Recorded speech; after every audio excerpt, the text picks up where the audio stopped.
Hi friends, ಈಸಿಯಾಗಿ egg rice ಮಾಡೋದು ಹೇಗೆ ಅಂತ ನಾನು ಮನೇಲಿ ಯಾವಾಗಲೂ ಯಾವ ಥರ ಮಾಡ್ತೀನಿ ಅಂತ ತೋರಿಸ್ತಾ ಇದ್ದೀನಿ ಇವತ್ತು. ಮೊದಲಿಗೆ ಪೆಪ್ಪರ್ ಮತ್ತು ಕ್ಯಾಪ್ಸಿಕಮ್ ಮತ್ತು ಕರಿಬೇವಿನ ಸೊಪ್ಪು ಮತ್ತು ಕಸೂರಿ ಮೇಥಿ, ಜೀರಿಗೆ, ಪಲಾವ್ ಎಲೆ ಮತ್ತು ಅಜ್ವಾನ ಉಮ್ಕಾಳಿದ್ರು ಇನ್ನೂ ಚೆನ್ನಾಗಿರುತ್ತೆ. ಮತ್ತು ಶುಂಠಿ ಬೆಳ್ಳುಳ್ಳಿ ಪೇಸ್ಟ್ಗೆ 2 ಹಸಿಮೆಣ್ಸಿನ್ಕಾಯಿ ಕಾಡಿಸ್ಕೊಂಡಿದ್ದೀನಿ ಮತ್ತು ಈರುಳ್ಳಿ ಅರ್ಧ ಕಪ್ಪು ಮತ್ತು ಒಂದು 4 ಮೊಟ್ಟೆ ತೊಗೊಂಡಿದ್ದೀನಿ. ಫಸ್ಟು ಕಡಾಯಿಗೆ 4 ಸ್ಪೂನ್ ಆಗೋಷ್ಟು ಆಯಿಲ್ನ ಹಾಕಿದ್ದೀನಿ ಮತ್ತು ಓಂಕಾಳು, ಅಜ್ವಾನ ಮತ್ತು ಕಸೂರಿ ಮೇಥಿ, ಪಲಾವ್ ಎಲೆ ಮತ್ತು ಜೀರಿಗೆ ಇಷ್ಟನ್ನು ಹಾಕಿ ಚೆನ್ನಾಗಿ ಅದನ್ನು ಸ್ವಲ್ಪ ರೋಸ್ಟ್ ಮಾಡ್ಕೋಬೇಕು. ಓಂಕಾಳು ಅಜ್ವಾನ ಇರಲಿಲ್ಲ, ಹಾಕಿದ್ರೆ ತುಂಬ ಟೇಸ್ಟ್ ಬರುತ್ತೆ. ಹಾಕಿ ನೆಕ್ಸ್ಟು ಕರ್ಬೇವಿನ ಸೊಪ್ಪನ್ನ ಹಾಕಿ ಅದನ್ನು ಕೂಡ ಚೆನ್ನಾಗಿ ಫ್ರೈ ಮಾಡ್ಕೊಬೇಕು. ಈಸಿಯಾಗಿ ನಾನು ಯಾವಾಗಲೂ ಹರಿಬರಿಲಿದ್ದಾಗ ಮನೇಲಿ ಏನಾದರೂ ಈಸಿಯಾಗಿ ಬೇಗ ಮಾಡಬೇಕು ಅಂದರೆ ಈ ರೀತಿ ಎಗ್ ರೈಸ್ ಮಾಡ್ತೀನಿ. ತುಂಬ ಟೇಸ್ಟಿಯಾಗಿರುತ್ತೆ, ತುಂಬ ಚೆನ್ನಾಗಿರುತ್ತೆ, ಟ್ರೈ ಮಾಡಿ. ನೆಕ್ಸ್ಟ್ ಇಲ್ಲಿ 1/2 ಕಪ್ಪಲ್ಲಿ ನಾನಿಲ್ಲಿ ಈರುಳ್ಳಿನ ಹಾಕ್ತಾಯಿದ್ದೀನಿ. ಇನ್ನೊಂದು ಸ್ವಲ್ಪ ಎತ್ತಿಟ್ಕೊತಾ ಇದ್ದೀನಿ. ಅದನ್ನು ಕೂಡ ಚೆನ್ನಾಗಿ ಫ್ರೈ ಮಾಡಬೇಕು.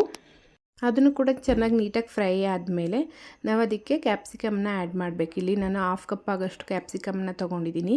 ಅದನ್ನು ಅಷ್ಟೇ ಚೆನ್ನಾಗಿ ಫ್ರೈ ಮಾಡಿ. ನೆಕ್ಸ್ಟು ಇಲ್ಲಿ ನಾನು 4 ಮೊಟ್ಟೆ ತೊಗೊಂಡಿದ್ದೀನಿ. ಮೊದಲನೇ ಒಡೆದಿಟ್ಕೊಂಡಿದ್ದೀನಿ, ಯಾಕೆಂದರೆ ಅದ್ರ ಸಿದ್ರೆ ಎಲ್ಲ ಬೀಳಬಾರ್ದು ಅಂತ. ನೆಕ್ಸ್ಟು ಹಸಿಮೆಣ್ಸಿನ್ಕಾಯಿ, ಶುಂಠಿ ಬೆಳ್ಳುಳ್ಳಿ ಪೇಸ್ಟ್ ಆಡಿಸಿರೋದನ್ನ ಹಾಕ್ಕೊಂಡು ರುಚಿಗೆ ತಕ್ಕಷ್ಟು ಸಾಲ್ಟ್ನ ಹಾಕ್ಕೊಂಡು ಚೆನ್ನಾಗಿ ಫ್ರೈ ಮಾಡಬೇಕು.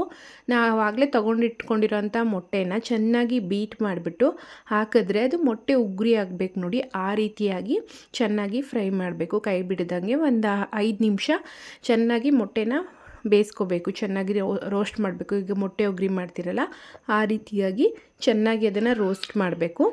ನೋಡಿ, ಈ ರೀತಿಯಾಗಿ ಚೆನ್ನಾಗಿ ಅದು ಮೊಟ್ಟೆ ಉಗುರಿ ಆಗಿರುತ್ತಲ್ಲ ಆ ರೀತಿ ಆಗಿರುತ್ತೆ.